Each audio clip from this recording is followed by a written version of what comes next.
Welcome back. Hello. Season 2, Episode 2. 2-2. It's a double. It's a double header. It's 11 times 2. Yes. 11 is a very significant time if you see it on a clock. I never liked when people said that. Added up, it's 4, which is the number that is supposed to symbolize a path. So when you see that number, it means that you were on some sort of a path. That's numerology. Sweet. Who cares? So today, what I'm trying to do is get in your head a little bit. You gonna get in my head? Because today we're talking about cults. Okay. And one of the things that cult leaders do is get in people's heads. They seem to be good at that. I'm not trying maybe to it's the weakness start a of the cult person. and invite you, but yeah. So we're talking about cults.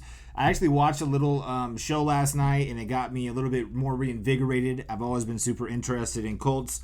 I think it's fascinating. You even said you saw a documentary recently? Yeah, recently. I've seen a few before. I always think it's interesting that people do that. It's super weird to me that you are able to be subdued in such a way. Yeah. That's intriguing to me. I like it, man. I like it. You know what I mean? So today, I did some research, and I also brought some actual paperwork. Shit. What? Yeah, I mean, yeah. We're getting pretty technical. We're getting real. Okay, it's not handwritten notes.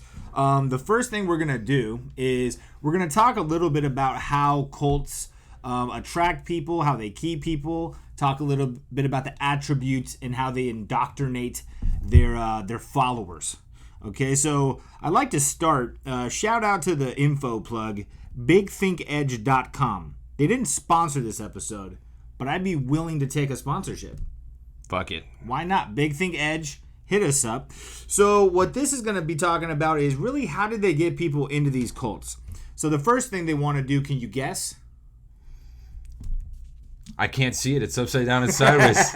And it's missing a little bit. It's missing. It's not even printed fully. It would be a guess, wouldn't it? Well, it's okay. We could have put it in the middle, but I'm not worried about it. Why would we? I can't. Let me just leave it right there. Just leave it. I'm not too worried about it. The first thing, of course, is if you want a cult, you need people. You know what I'm saying? It helps. And you want the right people. Or else you're just like this controlling person. Yeah, just it's like by yourself. A shepherd doesn't go out and find the wildest animals they can to herd. You got to find the right animals to herd. It's true. Scary way to put it, but that's how I'm going to put it. So the first thing we're going to talk about is how did these people find the right targets, okay? And just to throw out there, what we're going to do after this is talk about the 8 most craziest cults that's ever existed. So just a little foreshadowing of what's to come. But first, let's talk about how they pick the right target. So obviously, anybody in their right mind that hears the word cult, that gets around anything cultish, like me, for instance. I walk by the Scientology Center. It feels off to me. You know what I'm saying? It's a little. I watch the shows. You see these big, creepy buildings. You got people asking you to take these tests. It seems a little intrusive to me. A little? I mean, have you taken the test where you hold the 2 stupid things? You have? I have. Because it's funny to me. I used to work downtown doing these things. You help sign up kids, sponsor this kid. And there was this Scientologist station there. You felt that might be a good look for the kid? Dude, you have nobody wants to help kids. So we would just, they would be there all the time. It'd be us and these fucking people. No offense, but yeah. So I don't think they could hear us, dude. I don't think they go on the internet. Maybe. They don't? I think since... Why not? Leah Remini did like a whole docu-series about... I think she still does it. I think it's kind of I think that they just canceled it. Not canceled it. She wanted to stop it because she wanted to start doing other things and focus on other aspects of it. Like she felt like that wasn't bringing enough light to it. Something I read. I mean, I will hope people are still watching it. I haven't seen it in a long time. But have you seen that show? I have seen 1 episode. But I like that she's doing that. It takes guts considering all the things behind how she explains they come after you and shit like that. That's ballsy to do it. It's good. So since that show came out, a lot I think, let's just throw out random numbers, and they're pretty relative to what it is, but there was like 500,000 or something like that Scientologists around that number, and I think now there's maybe like 20,000 since all that happened. Oh shit. Well, yeah, because I thought there was more. Well, because I don't think people really understood what it was. I think Scientology, it kind of sounds cool. Nah. Well, I always thought it sounded really silly. It's like biology, or Scientology, No, I get it. That's what makes it sound so stupid to me. I think. Come on. And the crazy. That's my opinion. The crazy part is, and we're getting super away from the Big Think Edge, but Ron L. Hubbard L. Ron Hubbard. L. Ron Hubbard. Man, you're into it, bro. They got you with that test, pimp. Bro, you had to hold it, and they're like, "Do you feel it?" And I'm like, "No." And they're like, the needle's jumping or not jumping, whatever. And they're like, "See, it explains it." I'm just like, "Bro," and they're like, "You want to buy the book now?" That's all it is. It's just selling books. Pretty smart. Well, why don't you just buy a book? Wouldn't it be even funnier to have the book? No, because then I spent money on it. At least I'm getting paid and killing time smoking cigarettes and listening to these fucking people talk. You can smoke while they do it? Well, I was. They wanted to test me. They don't care. They're like, dude, if you're they're like, hey, this guy's gonna do the test. Like, do you need a syringe? Do you want to do any of the? Do you want to do drugs in here or anything? Hey, you know. So, but L. Ron Hubbard and like a ex-Nazi or something like that, and one other person actually started NASA. Did you know that? L. Ron Hubbard was Nazi, in the trio. No, I didn't know that. And NASA stands for like, or NASA in, I believe it's either Jewish or Hebrew, actually means deception. Nice. It's something like that. Cool. So L. Ron Hubbard was a science fiction writer. He helped start NASA. You know what I mean? Which I think down the line we're going to talk about the moon landing. There was a quote he had about saying, like, at one point, I might have this wrong. People usually look it up and comment. So here's the lookup of the day. At one point, he said that, like, wouldn't it be interesting to start a religion or something like that? Like, as he was talking with other people who write novels. Yeah. There's some sort of line that he had said that I found interesting, but who knows? And hey, what a great guy to start a cult. You know what I'm saying? Sure. So the first thing they want to do is they want to pick a target. So you're not the right target. You're going in there for goofs. You know what I'm saying? Having a good time. But according to BigThinkEdge.com, how many shout-outs? I don't know, man. Hashtag, bro. They got to appreciate it, you know? Why not? Fuck it. I mean, we're having a good time. They were pretty high in Google SEO, so I mean, I'm sure they get a lot of hits. Cool. So what they're looking for as leaders, and it's not only leaders, what they'll have is people that, like you had a person that was giving you the test, that was really motivating you to buy a book, so forth and so on. They have, what would it be called? Recruiters. Right? Yeah. So there's people that recruit, and sometimes even leaders, or nowadays social media, they have the internet, there's like online cults. It's easier than ever to find people basically that fit these attributes. And they're looking for people that are stressed out, emotionally vulnerable, tenuous or family connections, or have tenuous or no family connections, so very lonely people possibly, people that feel lost. Lonely people. Living in socioeconomic conditions. And also, I guess new college students are a prime example of good targets for cult recruitment. So, I mean, I guess they're just so warped. If you want to start a cult, school.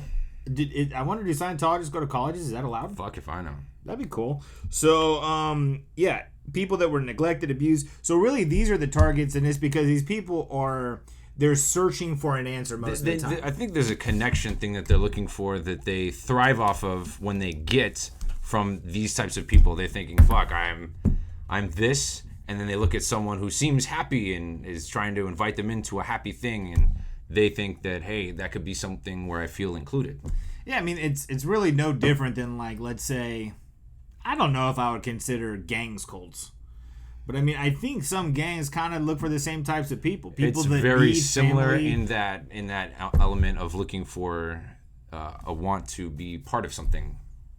Exactly, right? So, obviously, they're looking for these types of people. So, once they find these types of people, they have the similar interests or whatever, they're vulnerable and all that stuff. The next thing that they do is called love bombing. Hell it yeah. sounds great. They're going to love bomb I don't mind getting love bombed. Sure. Would you love bomb someone else? I try. It's got to go both ways. I try, man. You should. So, what love bombing is more or less self-explanatory, okay? After they've identified the person, they basically go to them, they flatter them, they find commonalities, they just really show them the affection that they've been missing. Sure. You know, you find a stray fucking dog that hasn't been pet in a long time or something like that. At first, they might be scared, but I have a rescue dog, and that got to be like the most emotionally attached dog that I have. You know what I'm saying? Because you rescued them. There's a feeling, and humans feel it even more. We have a more intellect level, and I don't know if higher intellect really makes sense with this, but the thing is a lot of these people, what's interesting when you look at these cult situations, a lot of the people that are in there, percentage, it's a coin flip, but they are people of intellect. They're not just stupid, or they're not, so hungry or desperate for it. It's something that's deep, like they could be a lawyer, or they could be a politician or a business person, but they just have something deep within where they need to feel included. And they get that from it. Yeah. So it doesn't mean that they're stupid. Yeah, and they're saying here that a recruiter approaching the student and doing everything they can to make the student feel unique.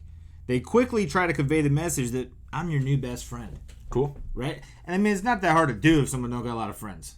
You know what I'm saying? So obviously the more vulnerable the person is, the easier. And they fake mutual interest in order to give the impression that they share many things in common. And also, they go to like counseling centers, like the Scientology thing, for instance. They have these large buildings, possibly. They have things that look very legitimate, and they love bomb you. So they make you feel like almost indebted to them. Not indebted, but more I would use that word. Okay. I think that's a good word. Okay, so now that we've love bombed them, right? Now they've been love bombed. What's the next step? You have the fucking paper. You gotta isolate them. I know. I'm just saying. You got the fucking paper. I'm lazy. Don't ask me the question. I'm lazy segueing it. Sweet. So the next thing I feel like a newscaster does. That was cool. It's like Ron Burgundy. Let me try. There you go, man. So isolation. So it's pretty straightforward. But why don't you tell us a little bit more about what BigThinkEdge.com says about isolation? You talking about the keeping control We part? gotta tag him in the video. Yeah, the keeping control? Well, isolation. Well, it says keeping control. Yeah, but isolation was on the last page. Isolation was on the last page. Jesus. With nothing. Irony or what? It's isolated. Boom. So I think the thing is once I don't care about that. Once you get some love, and it gets taken away, I feel that would be in itself an isolation. I don't know how they describe that, but I think that when you have something and it's gone, that can mess with people who are I hate to say weak, but who intellectually don't have enough strength based on, I guess, the conditioning that they've been put through. It's really, I think vulnerable is the best word. You know what I'm saying? Or so whatever. It depends. I don't know about weak. It depends. There's a moment of. There's got to be a weak person, and there's got to be what the fuck did you say? They're having a weak moment in life because a weak person has a spectrum. Has the potential to be great. Sure. Well, everyone has the Who potential knows how to many be great. people that have been in culture watching? I don't want to offend anybody. Well, no, you probably ain't watching if you're in a cult. So what's to be offensive about it? I don't know. Ooh, it is. Why be offended? You'll be fine. So what they do is they isolate you and they take you away from your family. Well, at this point, I guess, if you do have family, you probably want to get the hell away from them anyways. But they separate you far away from society. So it says here, often this takes the form of a weekend retreat, where the recruit is immersed in the cult's ideology over the course of a few days. Not only are recruits physically isolated from friends and family members who might otherwise provide a reality check, because that's what they don't want. Right. You know, like Scientology, for instance, which is, I guess, the easiest and the most notable one to talk about that people get. Yeah, they can't talk to anybody. Is they don't even have access to the internet. So they don't even realize how stupid this shit is to everybody else. You know what I mean? Like, they don't know that Scientology to the outside world is like the craziest thing ever. You know what I mean? They have no access to be able to couldn't look at this. they run it through a couple of their own filters and see that, come on some of these things? They've been love bombed. They've been isolated. Okay. They've been bombarded. Okay. At the end of the day, I think some of the times it's just they submit to the moment and they're in it. And also they're getting something out of it. Do you know Plus, what I'm saying? well, with Scientology, I guess to keep it on that, they're somewhat blackmailed by information, because they have to. I give you all this love, and then you have to tell me your secrets, so I know about you and I can help you. Shit like that. And now I have all your fucking secrets, and now because I have all this and proof or validation of what these secrets are, now you're even more timid to go against it. Yeah, and it says right here that they keep them away from newspapers, books, TV, web access. Everything is censored, ensuring the only reality the recruit gets is the experience that's presented to them. Shouldn't that be a big fucking red flag? I mean, at the end of the day, I think you're going there and like you're being an escapist almost. You're trying to escape from what you're currently in, and if someone's feeding you the right bullshit, I mean, we're only humans, you know what I'm saying? It's easy. The mind is an easy thing to overwhelm at times. The mind is also pretty interesting, and I would assume that if everything is being cut off, there would be something that says, why can't I or why can't I that? That's a pretty human thing to do. What if I told you, hey, dude, we're taking a tech vacation? You know what I'm saying? And people actually do this. We're going to go to Big Bear. We're going to just say, fuck it, dude. I love Big Bear. We're shutting it, right? You love Big Bear, right? Fucking love Let's Big go. Bear. Let's We're going to shut off our phones. We're not going to read any books. That ain't going to be hard for me, but I don't know if you read books. We're not going to do that. And we're just going to hang out and talk, dude. And a buddy of mine's going to come, and he's a super cool guy. And I'd love for you to meet him, and we'll just hang out, man. Anybody hearing this should be like, I don't know. Well, yeah, but I guess in the context, you could just say, hey, let's just go hang out at Big Bear. But if you're like, we're gonna do this, there's gonna be a guy. Okay, maybe I'd be like, bro, maybe it's not all at once, but I'm just trying to expedite the conversation and like, I got you. Maybe it consists of. I'm being difficult on purpose. The first thing is, hey, let's go to Big Bear.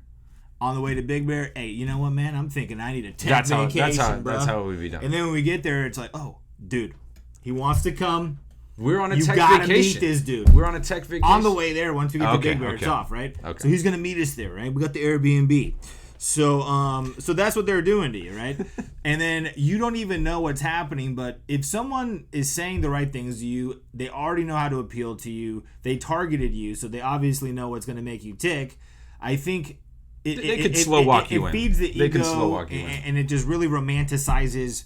I guess my point is at some point during this, some filter must go off through most people. I would say 90, I'm going to go crazy and say like 90% of them are like, I don't know about that one thing, but I'm going to do it or whatever, right? There must be something where they're just like, I don't know, but I feel good about this or whatever. But there's something in there. And that's the important thing is I guess you should be listening to this. Well, I mean, hey, they got an ABC, hey, bro. They always be closing, man. They gotta always be closing, dude. They gotta create the connection. They gotta make you feel indebted. It's you eat or they eat, dude. You know what I mean? And at the end of the day, not everybody that goes to Big Bear with me is gonna join my cult. You know what I'm saying? Some people are gonna get it, and the people that get it, I'm gonna say, get the fuck out of here. I don't want them to get it. You know what I mean? Like, hey, yeah. Did you guys see how bad that energy was? Like, those are the kind of people that we obviously don't want to be around. We're all like-minded. He's not. Brian, get the fuck out, bro. You're killing our energy, dude. Just for asking some questions? Well, yeah, dude. Questions are the most dangerous. You should always ask questions. Always ask questions. When you're guarding any sort of underlying truth, questions are the enemy. Fuck, dude. All right, so what's up then? We don't want you wearing bulletproof vests if we're trying to shoot at you, right? Sure. So after we've isolated people in our Big Bear cabin, the next thing we're going to do... By the way, we're doing a Big Bear trip. Big Bear trip. Brian and Jerid. So the next thing that you want to make sure you do is you keep control of these people, right? So according to BTE, I'm not going to say their name anymore. If they want to sponsor it, I'll say it as many times as they want. I thought you said according to BET. According to BET. No, BTE. BigThinkEdge.com. Cool. After convincing you that they're best friends, the best friends that you've ever had, and bombarding you with cult ideology, the cultist's next job is to make sure that they hang on to you. There's a variety of techniques that can accomplish this, but usually involved iteratively subjecting the cult recruit to terror and love. So I think it's one of those things like if I took you out, and I don't know if this is in here, but what if I took you out on a fishing trip, right? And I purposely put us in a super dangerous scenario. We're in Big Bear. It's like, dude, we're going to go out here. We're going to, whatever, nature it up. And then I have someone like, pose a threat or something like that. Or maybe even I take you out and purposely flip the boat over and I save your life. Maybe you feel a little bit more indebted to me. So maybe they use terror acts like to make you feel even more like they got you. Who knows? Yeah, sure. Something I'm like just guessing.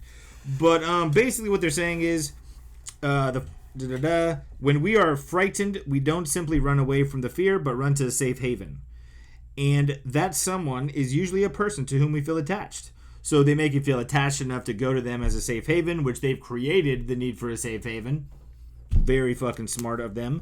But when the supposed safe haven is also the source of fear, then running to that person is a failing strategy, causing the frightened person to freeze, trapped between approach and avoidance. So you've put this person in the state of shock almost, you know what I'm saying? Mm-hmm. Where you've broken them down, you've crushed them mentally. I hate to say it, it's like training a dog, dude. You're just putting them through the hoops. Well, right now we're in a technological boom. You know what I mean? We're trying to figure out technology. We're trying to figure out how things work. We've yet to build a robot that has the intelligent level of an earthworm. Because an earthworm can actually go for its own food. It can move around. It has its own brain. So, robots are real smart AI-wise. But, as far as mastering technology and AI, I don't think we've done it yet. But the human brain was the first technology that ever had to be mastered. Would you agree? I don't know. Okay, so the first person that wanted to have control, just like I feel like people that want to know more than everybody else in tech and want to get us advanced, there's a little bit of them that likes the aspect of controlling that element because they know about it. What it leads to being able to control. It's got to be a get off, but it's a different get off. But the first technology ever was the human brain. The human brain is the most, what is it? The most complicated machine in existence. Well, I would say any brain. Any brain, but I mean, any brain's pretty gnarly. Yeah, but I mean, we have superior intellect. Well, obviously. But if we're talking about first, if you're any brain. able to master the human brain and how it works, you can manipulate people to the degree of getting whatever you want, more than likely, right? Yeah. If you can control the herd, then as the shepherd, it's game over for the sheep. You know what I'm you just got saying? to learn how to direct. So really, it's about mastering the brain, how it works, the psychology of it. I actually, I went out to dinner with a buddy of mine recently, and he showed me a book called, I think it was called Full Facts of Cold Reading. Have you ever heard about cold reading? And basically what it is how psychics work. So, and the guy that wrote this book is also a sales trainer. So he talks about how basically you can use these techniques in sales, and it's called like 100% statements, 50% statements, and this is what psychics do to engage you. You know what I mean? Like, for instance, when it comes to 20-year-old something girls, it's very easy to tap into that market as far as psychics because most of them have one of two questions on their mind. Is the guy I'm with the one, or am I going to find the one? So if you know the right questions to ask that person, you can actually build up such a strong case and talk to them and get them to convey things with you that they'll feel like you're a psychic. They'll believe you. I mean, it's the same thing with hypnotizing people. It's just extremely strong there suggestions. You go. Hypnotizing would be the best thing. So this is really mass hypnosis when it comes to a cult, and that's kind of mastering the human brain. We should do a whole episode on that. That shit is fucking crazy. People do shit just because they're told. That's super weird. People have died from That's that because super they weird. get hypnotized. Like, hey, if you hear this word, close your eyes or something. You might be driving, listening to a song, and that word comes out, you're like, you just crash. That's a weird. But it could happen. I just think it's weird that it's just when there's an extremely strong suggestion, people go with it. It's just it's pretty crazy, and it works. Like, watch. I bet I could do it. Watch. I promise you. Watch. Close your eyes. See? I know that sounds really stupid, but that's how it starts. They say close your eyes, and you do it. You're like,